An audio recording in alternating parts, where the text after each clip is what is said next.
Welcome to the Silvers Connection. I'm your host, Ernie Silvers. So glad you joined us today. I have an actual recruiter on staff today to talk to us about recruiting. Remember, if you want to drop me a line, you can do that at mba@csusb.edu. That's mba@csusb.edu. Drop us a line. There's possible some MBA swag involved. I might be able to send you something cool. Send me a note, send me a comment, let me know what you think. Our guest today is Danielle Thomas. Danielle is an honest to goodness recruiting entity. I'm so happy to have her here. Danielle launched PSG Orange County. That's a professional recruiting agency in 2019. Danielle's been in the business for about 14 years. I think I've known her for many of those 14 years, though we don't talk about that because it brings up age. We don't want to talk about that. She has a background in accounting and finance, administration, marketing, and operations, as well as sales. She's worked as a vice president for account temps, office teams, salary professional services, Robert Half, finance and accounting. She's done multiple things in her career. She's received multiple awards for her performance because this is top tier stuff here. She lives in North Orange County with her husband and two fine young men. She's actively member. She does too much. She's like most of us. She does too much. And we've had that conversation. I've scheduled her for a coaching session. We're going to try to walk her back just a little bit, but there's no telling. So welcome to the Silvers Connection. Danielle, welcome. Ernie, I'm so glad to be here. Thank you so much. It's been a fun decade plus that I've known you. So it's a great pleasure to be here. Thank you. Be careful. Don't drift into the age thing. Then we start getting in trouble. But anyway, Danielle, so I brought you here today because we want to talk about recruiters, recruiting, how to behave, so on and so forth. There's so many misconceptions. Many people haven't dealt with a recruiter. Many people have had good experiences, bad experiences. They don't know. So today we want to talk about recruiting and how to make that experience better. So let's start out by a real easy question. Tell us, what is a recruiter? What do they do? Yeah, thanks for asking. So I've been a recruiter for a long time, and it's funny, I think good recruiters, really good recruiters, are natural people. We want to develop relationships with you. We want to help you in your career. What is a recruiter? It's someone that reaches out to talented individuals and they try to find them a job, and not just find them any job, find them a job that's right for them, find them a career, find them a fit, find them a company that's going to make them feel valuable and is going to support what's going to make them successful. And as a recruiter, it's amazing to make that match. It's like putting a puzzle together and making that match and seeing someone really thrive and grow and prosper. Mm-hmm. That's what a recruiter does. That's what I love to do. And now, okay, so there's a bit of a dance going on now. Whose responsibility is that? Is that on the part of the candidate or the recruiter, or is it a two-way street? Whose responsibility is that? Two-way street. And you're probably wondering, how do I get in touch with a recruiter? What's a good recruiter? How would I even know, right? Just to give you sort of an example, most people put their resumes out on the job boards, right? At one point, you put your resume out there, you don't know where it goes into the interwebs, who knows, right? And you may get a call from a stranger, a recruiter. Hi, I'm calling you, Ernie. I saw your resume online. I'd like to talk to you about your job search. Well, this sounds like it could be a scam, right? Who is this stranger calling me? Take that call. Listen to the person on the other end of the phone because they know what's happening out in the market. They know what jobs are available. And if they're a good recruiter, they know what a good candidate looks like on paper. So when you get that call, it's your responsibility to listen. That's all. Listen and engage, because that person might be calling you about your dream job. Maybe not today, but maybe you start to develop a relationship with that recruiter that a year from now, 5 years from now, a good recruiter will remember you and call you back about that dream job. So, Ernie, you're mentioning it's a dance. It's a dance between two people. Yeah. Pick up the phone, take the call, have an honest conversation about where you are in your career and what you're looking for. And a good recruiter will identify that you're a good candidate, will remember you, and will call you again, hopefully, right, when they have a job that might be a match for you. You bring up a good point, and I have to interject here because we talk a lot about introverts and extroverts and how they communicate differently. And so the key for this is when you say, take the call and listen. Extroverts can't help themselves. They just have to talk and talk Yes. and talk and talk. And so this is the time where extroverts have to settle down, listen, right? Introverts, on the other hand, they don't talk back. So they'll listen Mm-hmm. really, really good, and they'll miss all their cues for when they should talk back. So Right. practice might be useful here. For me, they say, Ernie, we know all about you. That's why we don't call you. Your reputation exceeds us. So anyway, well, how do I find, say a recruiter doesn't call me, say, or let me back up and ask this question differently. Let me approach this differently. So putting my resume out on the job boards, is that good news, bad news? What should I do? That's good news. Okay. That's absolutely good news, right?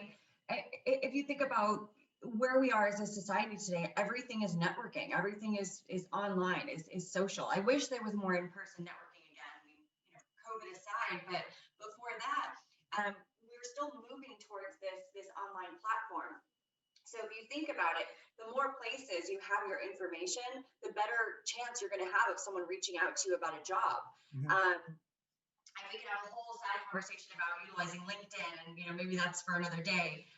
But I do think that putting your information out there and a good solid version of your information, a good resume, a clear resume with perspective, with no grammatical errors, that's going to be that's going to be really important because good recruiters will look at that, and employers as well will look at that, and you may get more calls. Okay, so now my questions are going off in my little pea brain. What do you look at when I tell people your resume is good for about 3 seconds, maybe five. Is how long do you look at a resume?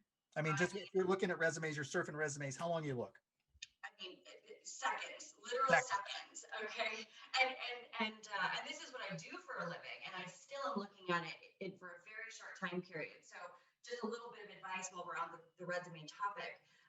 You want to show progression in your resume. Now that may be hard for some of our students who are just getting started, Mhm.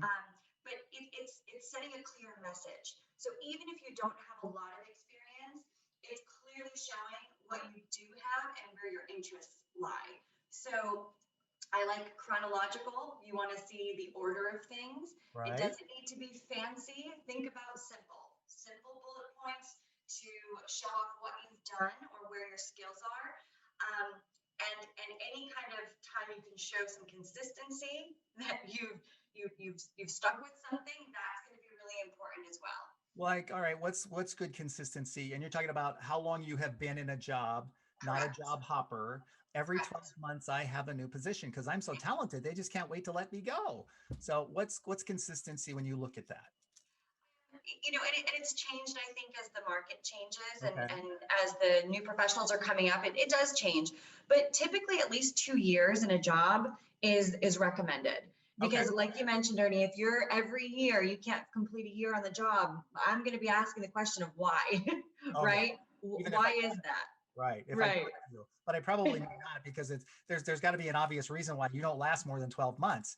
Right. Unless you're a contract worker, right? If you're a contract worker and you only write 12-month contracts and you're done, I don't know. That's a different situation. So Mm-hmm. you want to see a couple of years. You want to see some consistency. You want to see some progression and growth.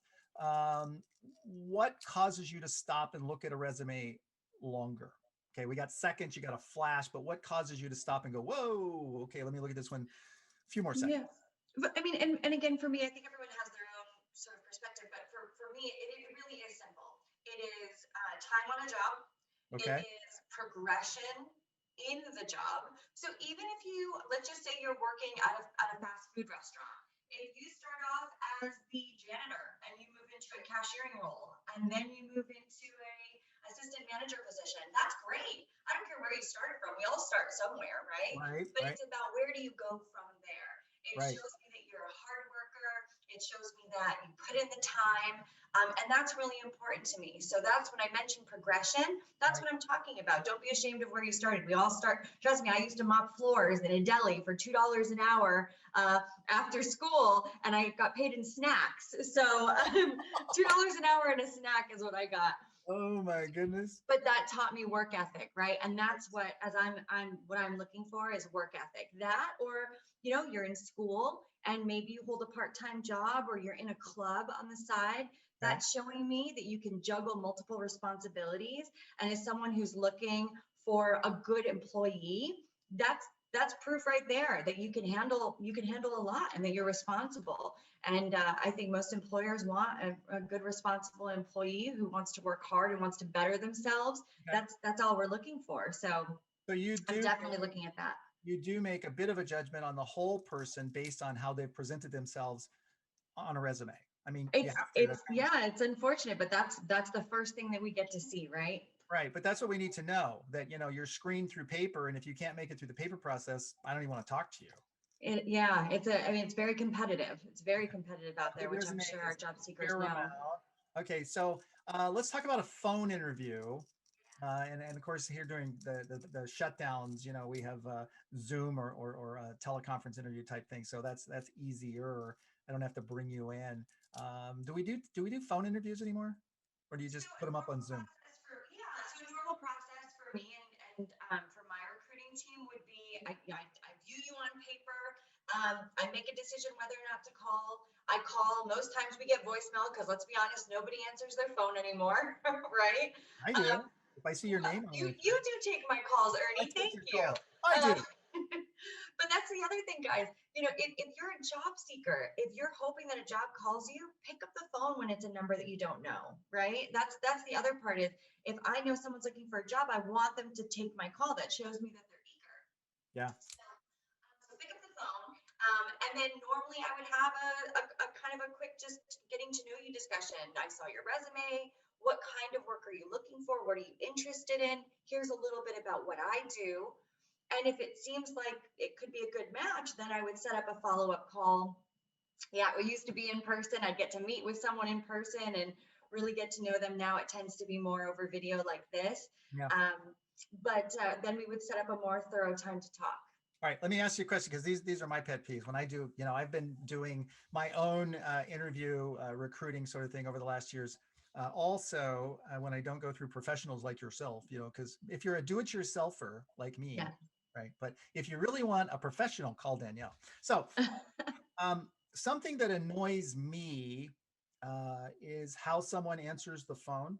Mm-hmm. It can be Yes. very off-putting, right? Yes. Like you said, are you expecting the phone call, then answer the call like you're expecting a phone call, as Right. opposed to hello, right? Because stop, you're killing me. Is that a Oh, yeah. factor of right? I mean, right away, can you burn a bridge right away? I'm not as bad as you in Okay, terms so of you're a bigger person. cutting Thanks for that people one. off. All right. Right. No, we have lives where, I've got kids running around the house. I have an old cat who meows because she's really loud because she's deaf. Like things happen, like there's life. So Right. no, I'm not going to cut someone off right away. Okay. But if someone answers the phone and I announce myself and I always ask, is this a good time? Because like I Right. said, life is happening. Yep. But if someone says, oh yes, now's a great time. Right. Okay, well then I'm hoping for sort of undivided attention during that time. If it's Right. not, that just say, you know what, I'm in the middle of something with my kids, but I'm really interested in taking this call. Can we schedule another time to speak? And Call you yeah, back, controlling the situation as opposed to trying to improvise. yeah, exactly. How about another one of my favorites is when you're talking to somebody and you have to, first of all, you communicate. In my case, I'm communicating, okay, you applied for this position, and they're going, I did? Wait, don't you remember? Well, I have so many applications out. That is true. I am so desperate. I don't even remember who I've sent them out to. Yep, that is an act. That is most of the time. That's what happens. Yep. And what does that say to you about the candidate? You know what? To me, that's not a bad thing because I've been in that position too. I have literally sent my resume out a million times, hoping that someone will call me back. Right? It's a numbers game.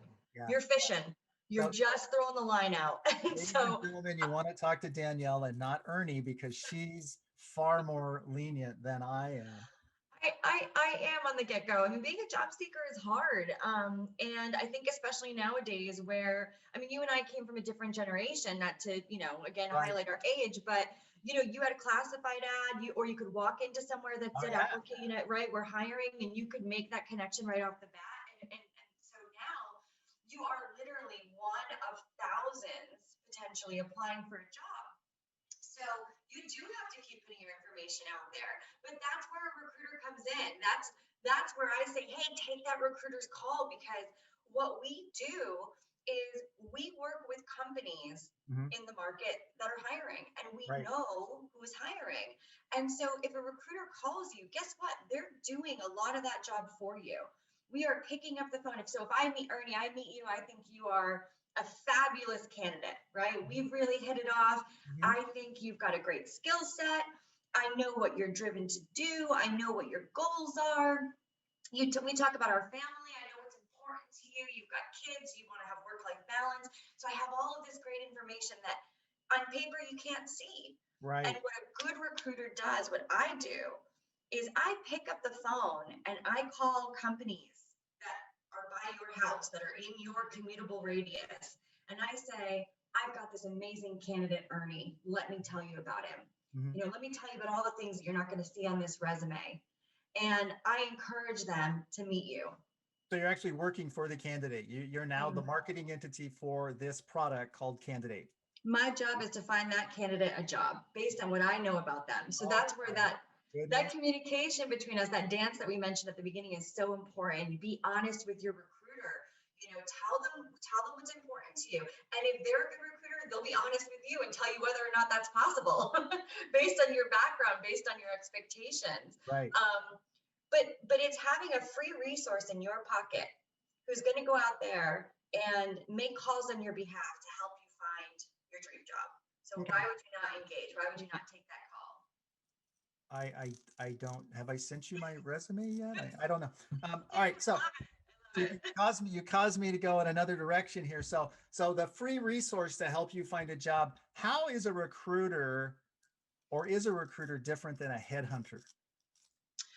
So, yes and no. Okay. Headhunter is a term. So there are, when a company is looking to hire, there are usually two types of hiring they do. Okay. They do temporary hiring, right? And they do direct hire through a recruiter or a headhunter. Right. So typically, where you hear headhunting is a company is looking for something very, very specific. And it's usually a position that they want to hire for directly, but they need the help of a recruiter or a headhunter to find that very, very specific sort of needle in a haystack. And so what the recruiter is then responsible for is to go out and search and find that person.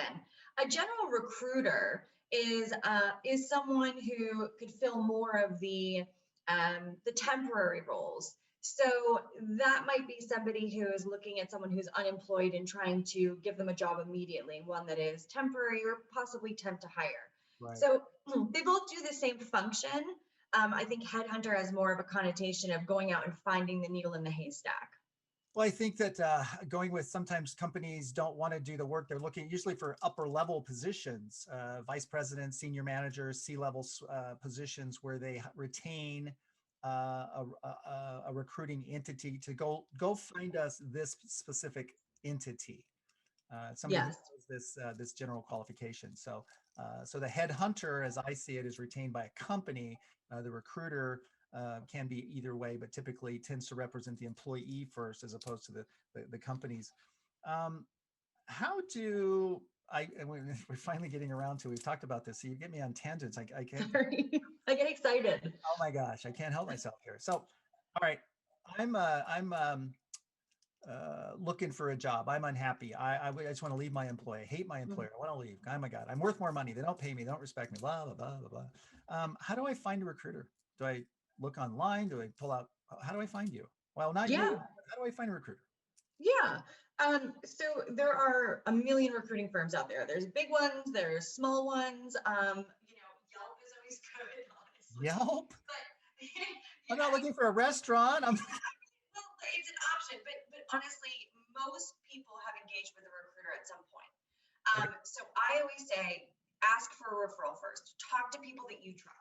Talk to your friends, talk to your family, talk to your coworkers. Yeah. Most people have talked to a recruiter and they have one or two that they say, you know what, this person's really great. I had a really good experience.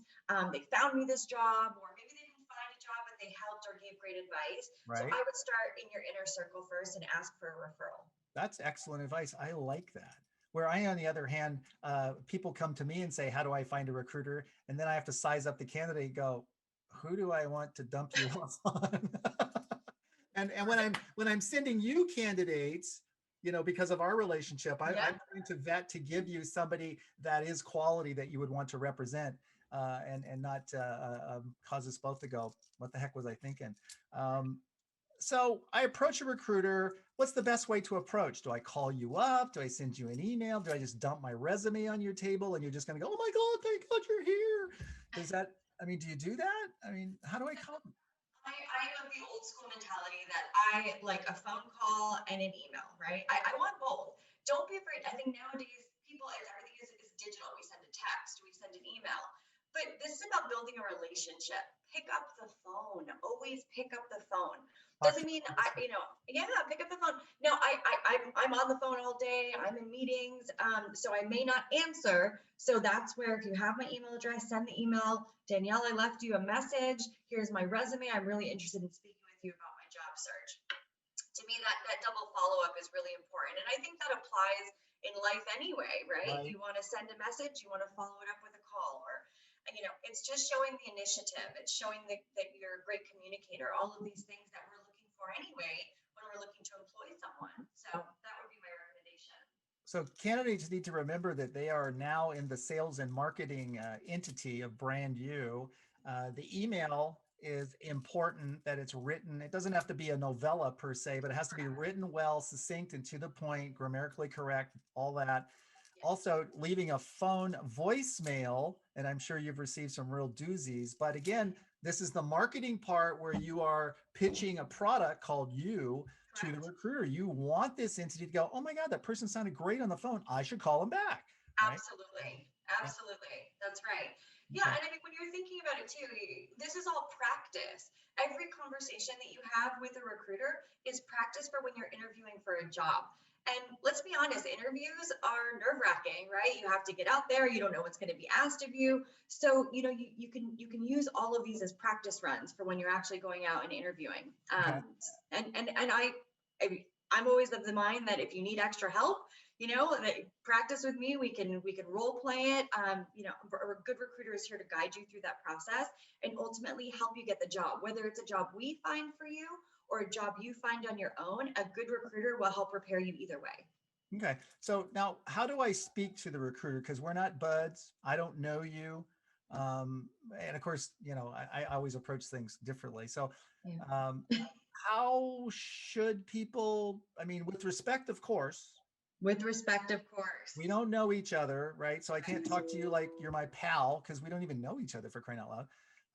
What's the demeanor that I should adopt while I'm talking to a recruiter? Yeah, thanks for asking. So respect is key, right? We are here to help. And number two, next in line would be professionally. Communicate professionally. Think about it this way. I am choosing whether or not to represent you for employment. So, Right.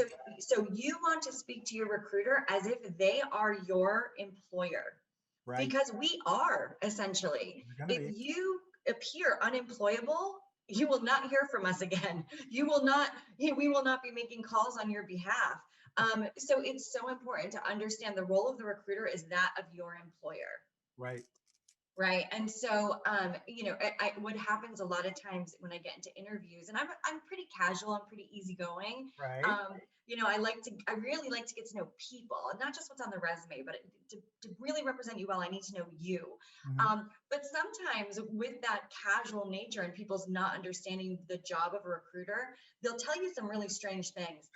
And and I've heard some doozies, and Yeah. they always say, "Oh, well, I would never say this in an interview, but I'm just saying it to you." Well, guess what, folks? You're Yeah. you're in an interview with me right Just between us girls, Danielle, I'll tell you, but I wouldn't say this. now. Right. Yes.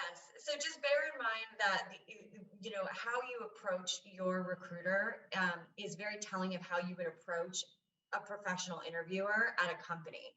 Right. So think of us as being one and the same. Yeah. And I always encourage professional tone, professional language. Don't necessarily effort to sound more intelligent than you may be, but Yes. don't use any street lingo or slang or things that cause you to sound less intelligent than you may be, right? So you Yeah. have to be able to converse in a business language and tone to be taken serious, you know? Absolutely. Yeah, Absolutely. because those things can cause you to think differently about the candidate who may have looked good on paper. Am I correct? Absolutely. And in just in terms of tips for job seekers, whether you're speaking with a recruiter in an interview or you're interviewing, directly with a company, be clear and concise and honest. A question that I ask and always is, why did you leave this position, for example? Right. And you don't want to have a whole, well, what happened was, and you go through this big story, right? Because an interviewer or a recruiter is looking for patterns. And we do this, we interview people all day, every day. So we're really good at figuring out patterns. So when we hear a lot of this, it tells us that it's probably not the whole story. So, if you were let go due to attendance, say I was let go due to attendance, own up to it. But I was going through a difficult period and I understand the importance of being on time and showing up to work. And this is what I'm doing to make progress. And be honest is all I'm saying. Right. And be clear and be concise, because the interviewer or the recruiter, they're going to be able to decipher what you're really saying. Okay. Okay. So honesty is important. If I made a mistake, recognize I did it. Yeah, we all My, do. We're humans. my favorite is when the candidate immediately starts blaming their former boss. Oh, yeah, Ooh, don't start talking trash about your employer or your supervisor. correct. It's all about you here. How did you handle this? Okay. Yes, exactly. What do you imagine are the biggest problems or misunderstandings candidates have about working with a recruiter? Yeah, that's a great question. And I have heard people say, oh, I've spoken with this recruiter. I went through all this testing with them and I had this whole conversation and they told me about this job and I never heard from them again. Yeah. And for that, I will apologize on behalf of bad recruiters, because that is something that I hear a lot. And it's true. And there's no excuse for it, right? That's just unprofessional behavior. Now we make mistakes too. We get overwhelmed also, but yeah, that's a complaint that I hear. And again, I apologize on behalf of the not so great recruiters. We should always be getting back to you, Why whether would you're a you do good. that? I don't apologize for anybody. It's like, I do, because it stinks, right? It yeah, stinks. but it's not you. It's like, hey, I can't speak for that dirtbag. I don't even know that dirtbag. The hell with him. Let's talk about me. I'm the one you called. I'm amazing. I'm awesome. No? Well, still, and Okay. I do think sometimes, if a candidate is not a great candidate, Yeah. sometimes the recruiter won't have an honest conversation and say, hey, look, here's some things that I think you need to work on in order to really be able to represent you. I think there's fear in having that honest conversation, and that doesn't help anybody. Right. And so they'll sort of have a conversation and go, well, I don't know if I can place that person. And then they just sort of move on to the next one. Oh, And because that's I don't not want to tell great you. I don't want to tell you something that may make you not like me. Is or it like that? upset. It's hard to hear constructive criticism, I think, sometimes, and it's hard to be the one who has to dole it out. So it's easier to sort of put your head in the sand and move on. But how do we get better if we don't get that feedback, right? All right. So because I do this too, when I'm doing my coaching and whatnot, sometimes you have to let them know, Yeah. right? But let me ask you the question. Don't you think they already know? I mean, No, I do you don't think? actually. I Oh don't, my Ernie. God. I look at, having been doing this for almost 15 years, most people don't realize the mistakes that they're making. And you know why? Because it's not what they do for a living. It's, you go into an interview and you complain about your old boss and no one ever says to you, hey, don't do that. So why would you know? Right. I think you think that it would be obvious, but it's not. It's not in a lot of cases because they don't get the feedback. And so how would you know? Well, that one's fairly straightforward. I'm talking about what helps you not be a good candidate. Oh, what makes you not a great candidate? Yeah, like your Not background, your communicating. experience, your skills, or something. When you're telling somebody, you phrased it so eloquently. Well, here's some things you should work on, which Yes. in my verbiage comes out, dude, you got a problem here, and we need some help, right? Yeah. But you say it far more eloquently. But so when you're talking about that, okay, and maybe I'm out. I think in most cases they already know or suspect.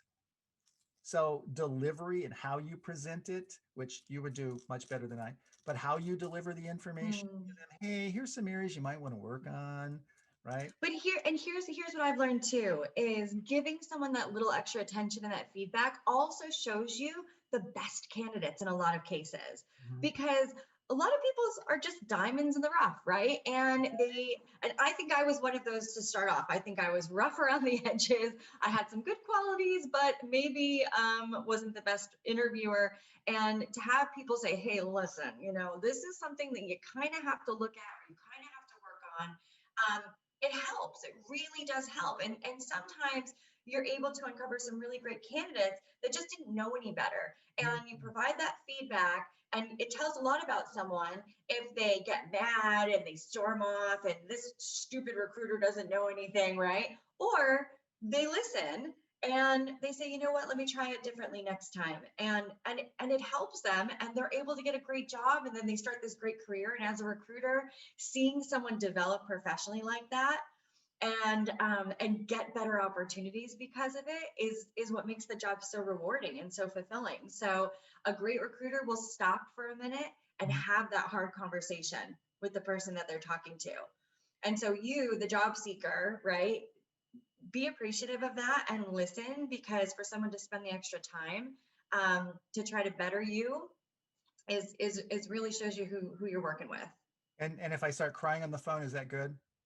No, No. no, it's not I'm ideal. just It's not asking a ideal. question. You're trying to get Yeah, some, no, good question. And it happens more often than you think. right? Right? You Yeah. can hear the like something Yeah, it's hot. Look, life's hard, Ernie. It's tough out there. So out there. you have to be compassionate. There's no crying in baseball. No, there's All not. right. We're running down to time. I'm trying to wrap this up with you, but man, I think we could talk for days, but I understand you have things to do, and so do we all. So Mhm. what about follow up with a recruiter? How do I follow up? So we've sent the email, I've sent the resume, we've had the little conversation. Mhm. How much time should I wait before I contact the recruiter back and go, hi, remember me? How Yeah, much? yeah.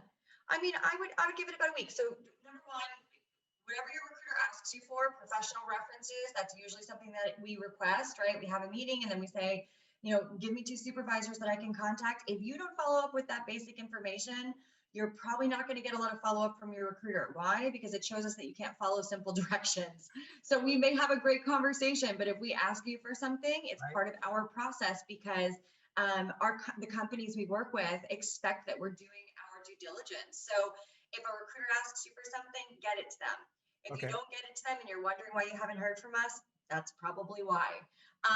If Mhm. you've done what you're supposed to do and you get that information to your recruiter, give them a follow-up call in a week. Hey, Danielle, I just wanted to follow up. We had a great conversation. Want to make sure you have everything that you need. Where are we now? What leads do you have? What companies have you talked to? Oh Ask my those goodness. questions. Yeah, it shows that Oh, you're engaged, right? You're hungry. You want to get to work. Um, and if there's additional information you think that would be helpful for your recruiter to have, hey, I know we talked about pay rates. I think I'd be a little bit more open here if the job's closer to home. Be flexible. All of those things are going to help your recruiter find you a job that aligns with what you're looking for. okay, so am I following up with email or am I calling you? Because I'm scared to death to call you because you're a recruiter, and you recruiter people, you're kind of scary. So if I send an email, then that's passive and I don't have to, how should I contact you? For that first follow up, an email is okay. Okay. Okay. I think that's fine. Again, I think, the beginning and making sure that we can have good conversations is important, but a follow-up email a week after is just fine. And then, yeah, touch in from time to time. If you see jobs online that you're interested in, call your recruiter. Hey, Danielle, I saw this job. This is a kind of company I'd like to work for. Can you call over there and maybe you can help get me in? A lot of times we have those connections, but it's important for us to know where you want to work. So Nice. communication, open communication, that's what we're asking for. Oh my goodness. I didn't realize that you guys worked that hard. Oh my goodness, my goodness, my goodness. All right. One last question, Sure. and then we're going to have to wrap. Um, Final comments for candidates, right? If you're Mm. broadcasting out and you're saying, just final words of wisdom from Danielle Thomas. Oh gosh. Um, About Yeah. recruiting, by the way, about recruiting.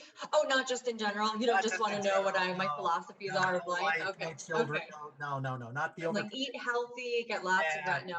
no. Okay. Okay. No, I would just say be curious, right? Find a recruiter that you connect with that that you believe shares your values, right? Someone who, when you talk to them, they are excited to be on the phone with you. They're excited to help you in your job search, and hang on to them, Mhm, because you may not have a need for them today, mhm. but they may call you with your dream job, and already having that relationship developed is going to be so important.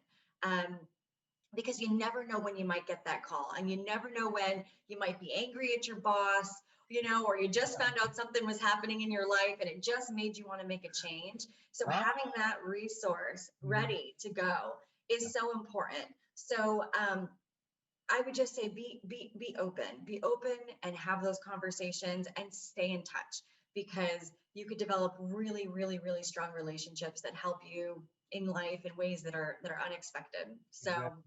So should I have, is it good to have relationships with more than one recruiter? You can't put your eggs yeah, in one basket. absolutely. Yes, yes. I mean, it's just like friends. How many, I mean, is it better to have more friends, more people that Right, you can trust, more people that are looking out for your best interest? Yeah, right. absolutely.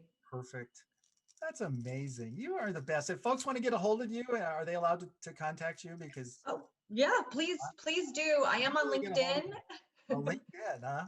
We didn't I'm even talk on about LinkedIn. LinkedIn. We have to I bring you know back. we'll have to do a whole sidebar about LinkedIn, but no, I'm on LinkedIn. My website, Danielle.Thomas at us-psg.com, or you can reach me at 562-378-0025. That's my direct office line. One And more I am time. on the phone a lot, One but more I promise to call you back. the number one more time. One more time. Sure, it's 562-378-0025. And she never takes my call. She doesn't answer the phone. It's voicemail. And I have to speak sweet to her to get her to call me back. It's like, I'm not talking to him. No, Well, stop. Ernie, you're a troublemaker. You're a troublemaker. So, True. It's not true. Well, some of it's true. All right. We're going to have to close it up right here. okay. Thank you, Danielle. Thank you so much. This has been too much fun. Appreciate you stopping by the Silvers Connection. And we're going to leave here. Thanks for watching us again. If you have any questions, comments, or concerns about anything that you've seen or heard on the Silvers Connection, drop me a line at mba@csusb.edu. Happy to hear from you. Thanks for stopping by the Silvers Connection. Thanks, That's it. Ernie. Take care. Bye bye. Bye.